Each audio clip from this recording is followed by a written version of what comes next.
Hey, welcome to Cultivating the Masses. My name is Adam Arif, and I'm the producer for this show. Every day, we look for like-minded individuals who are willing to share their passion on why they do what they do best. Essentially, we want their story to cultivate the masses. This show is what we're all about. Every second definitely counts. 24 hours a day is never enough. And we always ask for more time. But in fact, it all boils down to how we manage our time in a day.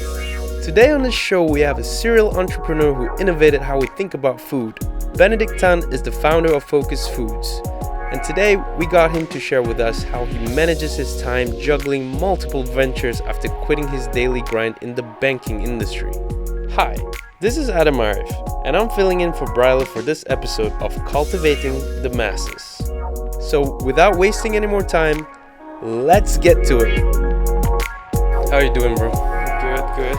So we just found out, there's a surprise that you're just across the street, on the same street, man. Mm-hmm. We're here today at the podcast with Benedict Tan.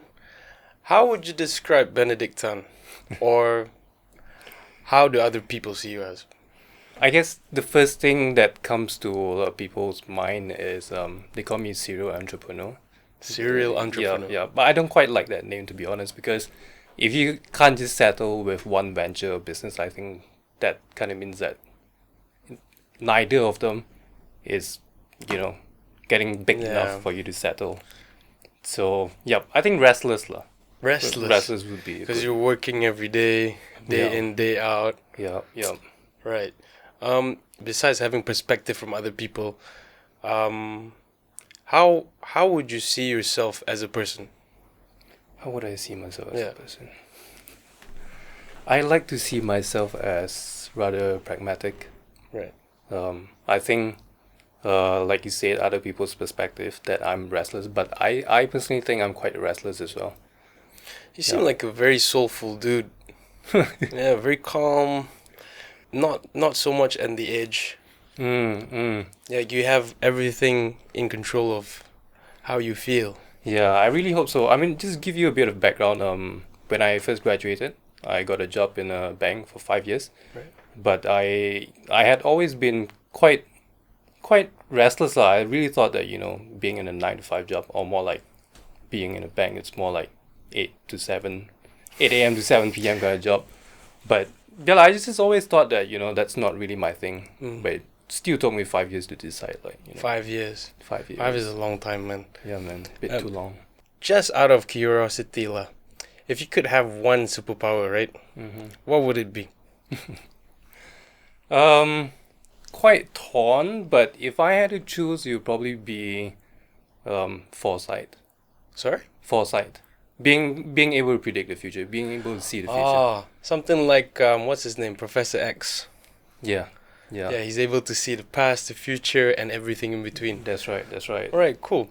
And I said I'm torn because, as much as I like to know the future, I think I wouldn't really enjoy a future that's already determined. So you're more of a nostalgic kind of dude. Yeah, or you can say live in the moment kind. Right. Cool. Okay, so getting into the more topical questions, right? What's a common myth because a lot of people we have a group of people who like to stay healthy and such, right? So there's a common myth about that, about staying healthy and fit. What's one thing that you think you can debunk about that myth? Staying healthy. Yeah, because everyone says it's important to stay healthy, but then there are people who stay healthy but they don't do it the right way. So what's one thing that you think you can pick that there's an error there? Okay, I think there's a couple of things, but first thing off the top of my head is definitely people think fit and healthy are the same thing, the one and the same. Yeah. But someone fit might not necessarily be healthy. Someone healthy might not necessarily be fit, because healthy really is what's going on inside your body. Whereas fit, probably someone looks fit and whatnot.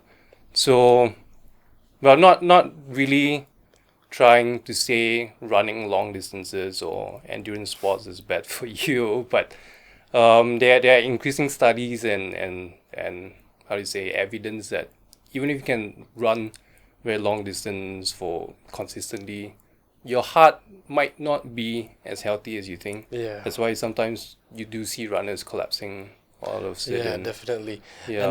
And then people who stay fit, sometimes they even pass away. Like that Z's dude, right? Z's dude. Yeah, from 2012. Yeah, he's like so fit that he passed away.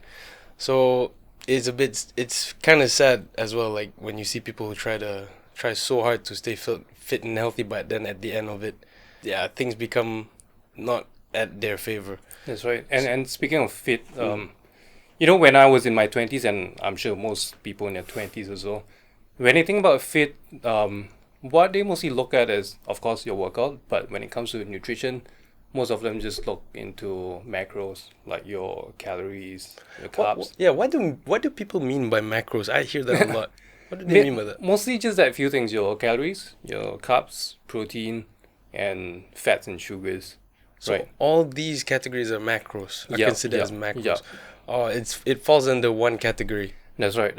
Okay, cool. But I wish during my 20s I would look more into like your nutritions, no? Yeah. Like vitamins and minerals, if you would call them. Basically, not just your vitamins, but your cholesterol, your sugar levels and whatnot. Because I just did a full body test, like full body checkup end of last year. Oh, end of last year. Okay. Yeah, in your 20s, you're so focused to like bulking up, leaning down and all that. You just look at your macros. But yeah, so when I did my full body checkout, found out that my cholesterol, it wasn't alarming, but it just wasn't as good as I expected. And then you have your sugar levels, which again, I was quite surprised to see, because being in your 20s, you just drink like a full fat Coke. yeah. without even bothering. Yeah. What's happening to your sugar levels, and then you have your blood pressure, and then you have your uric acid, and then you have your inflammation markers and whatnot. I mean, maybe it's still too early for me to worry about that. Right. I'm not in my 40s yet, Right. I just wish I had known that earlier lah. In your early 20s. Again, this goes back to being fit versus being healthy. Yeah. What advice would you give to someone who's looking to enter into the health and fitness industry, or not even industry, more into like if they're looking to start getting healthy and getting fit? Sorry, when you say getting to the industry, do you mean like commercially or? Okay, let's talk about for those who want to get into the industry first. And what's one of the few advice that you would give if they were to get in the industry? Okay, very broad question, very broad answer from me also, but I think this probably applies to most industry, but you really have to know what you're getting into. Because what I realized from the industry is whether you're looking to start a studio or become a personal trainer or even, say manufacture health products, you have a lot of competition out there, and the barrier to entry is actually quite low. The barrier to entry is really quite low. Right. So if you do not have something that makes you stand out from the rest, it's gonna be quite hard lah. Then it becomes like a service industry, like a typical service industry kind of job. Like say for example, even a doctor, you work you get paid, you don't work you don't get paid, right? Or it becomes a very local business. Like personal trainer, you're probably just gonna be servicing, around that clientele, around that neighborhood perhaps, unless you have something really special to offer. Right. And then the other thing, what I realized is, unlike professional corporate jobs like, say, accountants, lawyers, banking and finance, mainstream jobs. Yeah, what I realized about a lot of people in the fitness industry is they have a lot of passion, right? Whereas compared to these corporate jobs, again, not mocking them, but you don't exactly start a career in accounting or lawyer telling yourself you're so passionate about reading law or doing accounts and all not that. in today's world. Yeah. So if you do not have the passion for that, I think you just shouldn't even think about it. Because if given two very equal people, theoretically, you definitely choose the one that's more passionate. So I think that two main things are being passionate and really knowing what you can offer and what separates you from the rest. So then that leaves us to the everyday people. So how about an advice for those, like say if it's myself or someone like Kelvin who wants to start staying healthy and fit, like everyday people. Could be my uncle who just wants to all of a sudden start getting into health and fitness. Yep. So what's one thing that they should be wary of? Yep. As with other habits as well, I think you should always slowly get into it rather than introduce into your lifestyle all these drastic changes, right? Because if you want it to be sustainable, I think you definitely need to slowly get into it. Because I think it's a lifestyle. It's not like it's not fat or whatever. So do it moderately, but also get into it moderately. Progressively and slowly. Yep. Slowly but surely. Yeah, and of course, I think it's also very important for you to have proper advice and guidance. If not, injuring yourself is just one thing, but burning out or even doing too little, eating things that are supposedly good but might not be good for you, I think those things are very important. Else you'll be doing more damage to yourself then. Yeah, because different people work differently, right? Yeah. And then in terms of, you were saying, some of us, we don't take care of what we eat, but we still take care of our health in that sense and our fitness. What's your take on that? Like, people who don't really take care of how they eat, but they still try their best to stay healthy and fit. What's your perspective on that? Share with us. If you look at that, I think nutrition is our biggest input into our bodies, but working out is really how you use that nutrition, use the fuel in your body. So I really think if you had to choose between eating or working out or exercise or whatever, I think nutrition is definitely more important if you had to choose. But if they choose one over the other, and that happens to be exercising, working out, then that still at least is better than nothing. Yeah, but I think your input is way more important than how you use your input. Right. Yeah. Yeah, it's more important than what you eat than 90% of staying fit is like what you eat, right? Rather than how you work out and whatnot. That's right. You mentioned about your previous life where you were in banking previously, right? Yep. How did you get from that previously and then jumping straight into this Focus Foods? There were in fact a lot of ventures that I had in between. During that time? Yeah. So I actually tendered my resignation without a plan because I thought it was reaching my five year milestone. But after I tendered, I got this idea. I started this Instagram printing website. It's really dead by now, but that was end of 2012. So I was running that for a while, but in fact, I was the GM in Butter Factory. You remember Butter Factory? Butter Factory, as in like the club. The club, right? Behind the one Pavilion. Pavilion, right? Yeah. Oh, okay. I didn't know that. Okay. Yeah, that's quite random lah. A childhood friend of my brother called up and said, "Ben, what are you doing now?" I said, "Quite flexible. What's up?" And how old were you at this time? That was 2013, so I was 25. 28. Oh, okay. Yeah. So because back then, it was only the directors and the management. They did not have a GM, like a single person liaison between that two parties. So that's when I went in, and it was a very different setting, and obviously learned a lot. And from there, how did you decide? How did you come up with the strategy of shifting from that industry towards this? This came about after quite a while. So like I said, I'm an entrepreneur myself. My time is quite flexible. So I think Focus Foods is your classic case of me trying to solve my own problem, which then I realized a lot of people probably have the same problem as well. So yeah, a couple of problems, a couple of sub problems actually. Like sometimes I just can't be bothered to go and find food. Even Grab food can be either expensive, or once you open Grab food, it's like you're battling with your willpower to select something healthy. Yes. There's so much junk on Grab food, right? And there's a lot of choices as well, and then you just end up not ordering any. Yeah. Because the fried chicken looks so much better than your salad, for example. Yeah. So that's one, and so that's the buying food part, and obviously prepping your own meal. That's going to take a very long time as well. And then there is the consuming your meal, which even after you order or you go out and grab some food, it's still going to take some time for you to actually eat those food. So I figured I really want something that I can prepare and consume within 2 minutes. So that's where I came up with the liquid meals. Nice. Yeah. I mean, it's very compact. It's very compact, and it's easy to bring it everywhere as well. It's just that, I mean, it's also chocolate. I mean, I like chocolate, and yeah, I like chocolate, dude. And then I don't think there's a lot of other, not that I know of lah, like a lot of other brands that does things like Focus Foods. Yeah. And then they do it quite different. they I do mean, it- in the bodybuilding scene, there had always been meal replacements, but I find them rather expensive and they taste suspiciously good. just suspiciously good. Until you check their ingredients, because sometimes I do see names that you and I don't recognize, or you'll find a lot of corn syrup and whatnot. Right. So, but with this, right? Like, how did you like decide to jump with this? Because you knew at that time there was no such thing, right? Yep. Yeah. So, like, how did you like jump straight into?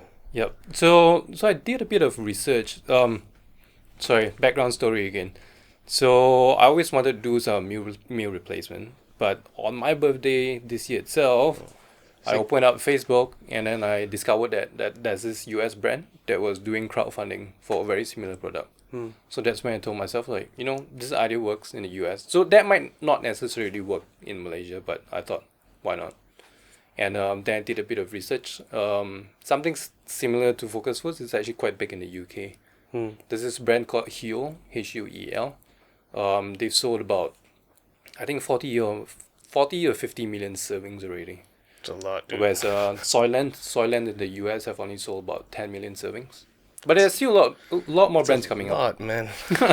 There's also another brand in Singapore, but I'm not sure how those guys are doing though. Talking about Focus Foods, right?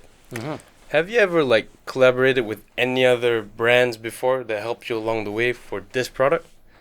Actually, not yet, because it was only launched in July 4th last month. Just this year? Oh, last month. Yeah, Oh, that was last month. Okay, cool. But definitely, we've been reaching out to some brands, including co-working spaces. Oh, really? Like for you to put them on the co-working space itself? And say actually offering their subscribers some discounts and whatnot. Oh, cool. Malaysia and Singapore. Right. But we haven't launched anything yet. And then there are gyms and studios. Right. So you look into like, for example, if I'm the person that's at the gym, right, or going to the gym or going to the co-working space, I would be able to see this, and hopefully, and like have it, and like I'm a subscriber of this, so that every time I go to the gym, I'm able to pick this up and consume this. Yeah. Or say they can make that happen, man. Make that happen, dude. Like I would love to like be able to do that. Absolutely. Yeah. Absolutely. But right now, besides other than co-working spaces, gyms and independent studios. what kind of independent, like yoga studios? Say today for yoga studios, yes, HIIT studios, HIIT. Like the one in Bangsa, right? There's one. Yeah. Bodyworks. Yeah. So like just today we started this 2 weeks challenge with Be True Real. They're based in Desa Park City. So what they did first was they took 1 week to give out some samples. Right. And then this week, how many samples? so what you're having on your table right now, the liquid meals, they would just pour into small cups and have people try them out after classes. So it's a surprise for them. Pretty much. It's not that you gave them in this bottle. Oh no. Oh, nice. And see who's gonna say, acquired taste.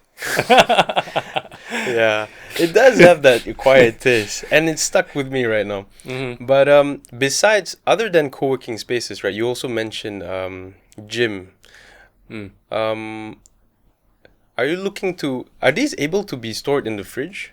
I mean, like without like before you pour the water in.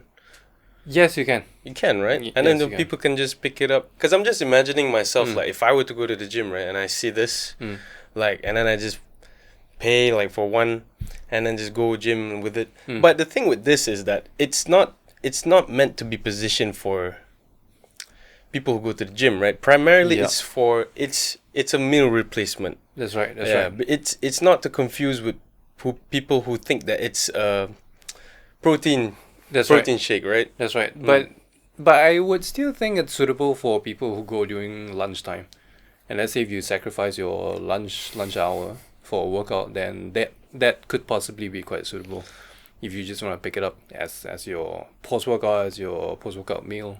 Yeah, because it does, like, it's very efficient and it does save you time. Like, you don't have to think about like when I'm gonna eat. Like while you're doing work, like you can just have it while you're doing that and you're busy and everything, right? Yeah. Besides collaborating with other brands, since you're working on it now, right? Prior to having to build this product, like what's the drive that you had on a daily basis for this? Yeah, for this, so definitely my recent focus is focus food. But yeah, like, every day is really quite different. There's no set like day to day stuff to do. But yeah, like, definitely to bring it to market. That's what drives me at the moment, because like you asked me just now, why did I start it? It was to solve my own problems, but then now it has really evolved into, also back to your previous question, like you asked me what's the best way for people to get into such lifestyle. I think is to moderately get into it. So focused foods is made to be very convenient. We call it hyper convenient. Each product is comes in a single serving packaging, so it's really to make people live a healthier lifestyle way more conveniently. Because if you were to ask people to drastically change their habits and whatnot, that's going to be really tough. Yeah, and it's going to be too much it's going to be too intense for them for that shift, right? That transition. So that's really the purpose of focused foods, and that's what gets me up every morning. Okay. We know that you have several businesses, right? But we're gonna focus on this, but this is just a matter of curiosity. Like how do you manage your time with the other ventures that you have? I think that's how this came about in the between as well, right? Yes. Yeah. That too. Because I just want to have my lunch done in 2 minutes, right? But like overall, like how do you manage your time, man, with all this? Yeah, I think it's gonna sound very cliche. You probably heard this a lot also, but it's really how you organize your time, I think. I'm not that great at it, but I found that if you have like a to-do app or like a list app, say whether it's Evernote or just Notes, reminder or Wunderlist, for example, I think that helps a lot. That really helps a lot, because there are times also where you suddenly think of something to do, but you probably don't have the time to do it immediately. That's where all these apps come in, right? And it's really how you compartmentalize your day as well. I've been getting that a lot. So like I'm just really curious on how you do it, because obviously you have like 3 to 4 different brands, right? Yeah, under you. Pretty much.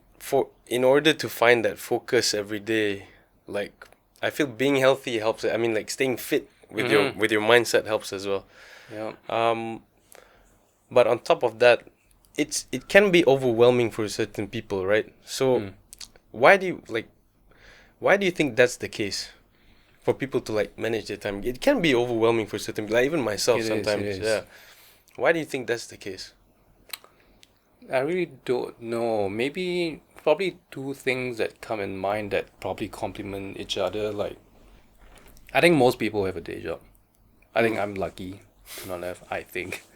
But when you have a day job, if you're single, okay, fine, you still have time after work. But if you have kids and whatnot, then you really just don't have the time to. As much as you think you can organize time, you can plan out your day ahead. But there are times that everyone only has 24 hours in their lives, 7 days a week. But I think that's one thing. And of course, again, going to point number 2. Point number 1, if you don't have time to, and then adding to point number 2, you just don't see your ideas or whatever your efforts into fruition. I think that's very frustrating for a lot of people also. And let's say you have a day job, you have a kid, you only have like maybe 2-3 hours a day spare. Yeah, a day to spare. And Yeah, because people can go crazy, man, if they like yeah, they don't like manage their time properly, and then they get so stressed up for what, and then you realize like you haven't done anything exactly at all throughout the day. And we live in Malaysia where living costs compared to our disposable income isn't exactly great. So of course it drives people crazy. Yeah, and then because of that as well, like they end up just giving up. Yeah. And then they fail. But what do you think is the most common reason as to why people give up and fail besides that? I think again, number one, time, and number two, just very dispirited. Like, What do you mean by dispirited? if they don't see their efforts or whatever coming to fruition, right? How do I put this? Again, let's say you only have 2-3 hours spare a day, and you're working really hard on this new project, right? But okay, you've produced whatever that you want to produce, but just no one's buying it. Right, of course, that's very dispiriting, and that grit really comes with a lot of practice, like as in that grit to pivot, to do things differently. That's very mentally challenging, I think. It is, and it's also tiring, man, at times. It is. But people who like really push it through and like really making it happen, I respect those people so much, man. Yeah, but also, again, like it or not, I think luck plays a very big role as well. Luck? Yeah. Okay. Like, if you're doing the right thing at the right time. Right. Facing the right people. Yeah. Having the right resources. Yeah. Fortunately or unfortunately, I think luck plays a big role. Okay. For people, now I have another question to ask you. For those who are just wanting to start, right? If they want to start something new, doesn't matter if they're at your age or my age or younger or even older than us. What's the first step that they should look into? They should at least already have a mentor. If they don't, they should get at least one. And what happens if they don't? Again, back to the previous question, you only have so much time. You only have so much experience. So you want to make that count. The time that you're sacrificing, the effort that you're sacrificing, you really want to make that count. And if you don't think you have enough relevant experience, you should really get a mentor that can guide you through. Get lessons from someone who had already learned their lessons, I would say. Else you would be just, I wouldn't say wasting your time. Yeah, you'd still be learning, but just taking the longer route. The much longer route. From your experience, right? What's one thing an entrepreneur shouldn't do? One thing an entrepreneur shouldn't do. Wow. What's the one thing that entrepreneurs shouldn't do? Yeah, some people say, oh, you gotta, you work too much, you gotta relax. Sometimes you don't feel like you should do that, right? What you shouldn't do is you should not focus. Right. So that means you have to always be focused. I think like what you just said, you can't be doing too many things at one go, unless you really can, unless you have unless you have like a huge team or teams under you to execute everything that you have in mind. But I actually do see failures coming from that, because you are not doing any one thing. Not to say not good enough, just not deep enough, not enough effort, and then you quit and you move on to another thing, because a lot of successful things are not built overnight. Right. Not at all. Yeah. For sure, man. Yeah. It's a long journey out here. And how long would you say you've been in this journey of entrepreneurship? More than 6 years now. More than 6 years. You are 34. You're 34 now, so you started at 28. Yes. Well, great, man. It's been a long journey, dude. And just to close the podcast, you want to share to the listeners out there on how and where people can find you or your products? You want to share them? I would say mostly Instagram. So you can find Focus Foods at focusfoods.co. You can find me at the Benedict Tan. And also check out focusfoods.co. Yeah. www.focusfoods.co, the website, right? That's right. And that is all. Thank you so much, Benedict. Thank you. As an entrepreneur myself, what we learned from Ben today is taking the leap of faith. Because the hardest part of achieving anything is always taking the first step. I hope you gain a lot of value from this podcast. If you like this show, it will help us a lot if you share it with your friends and close ones. Better yet, leave us a review. Tell us what you think of this show.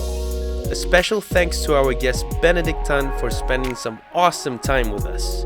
This was a collaboration between CultureTalent and Renegade Radio. You can find us on Spotify, iTunes, and wherever you get your podcast from. Thank you for tuning in, and we'll see you on the next one. This show was produced by our senior producers, Azrael and Jeff K. This episode was supervised by Kelvin Tay and myself.